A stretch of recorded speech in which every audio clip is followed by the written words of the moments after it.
in the same manner na pagpupunta ka sa mga clinics, dapat alam mo kung sino yung mga nilalapitan mo. Kasi iba pa rin kapag licensed physicians, professionals ang mag-a-assist sa'yo, okay? Mahalagang alamin muna ang iyong medical condition bago sumubok o sumailalim sa mga skin treatment at injectables na posibleng makaapekto sa iyong kalusugan. Kaya binigyang diin ng mga eksperto ang kahalagahan ng palaging pagkonsulta sa mga lisensyadong doktor upang maiwasan at maagapan ang anumang masamang epekto o panganib na maaring makasira sa katawan. Dito sa Pilipinas, hindi aprobado ang paggamit ng intravenous glutathione o Glutadrip bilang skin lightening. Bagaman sinasabing nakakaputi ito ng balat, maaari itong makasira ng kidney o bato ng tao. Ginagamit kasi ito sa ospital bilang adjunct treatment o rescue medicine.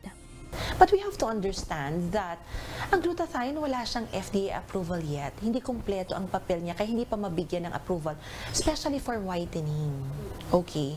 Yeah, glutathione has been used widely for as an antioxidant. Kasi sabihin nila parang hindi ka tatanda. Kasi when you say antioxidant, okay, so hence it's an anti-aging, okay, medication.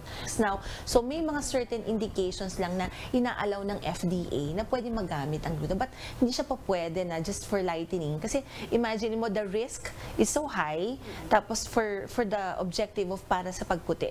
Bukod dito, tiyak hindi na lisensyado ang nilalapitang doktor at ang clinic na pinupuntahan na siyang magsasagawa sa treatment o procedure na iyong kukunin.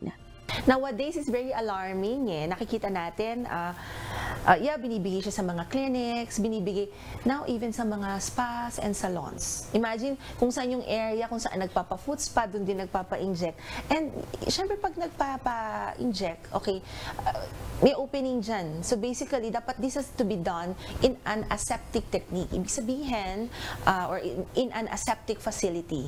Walang any source of microorganism na po pwede. Ayon sa mga eksperto, mayroon ding panganib na mahawaan ng HIV ang isang pasyente kung hindi isang medical practitioner ang magtuturok nito o kung kaya'y gagawin ito sa isang lugar na hindi akma sa naturang procedure. Una nang inihayag ng Department of Health ang panganib na dulot ng intravenous glutathione.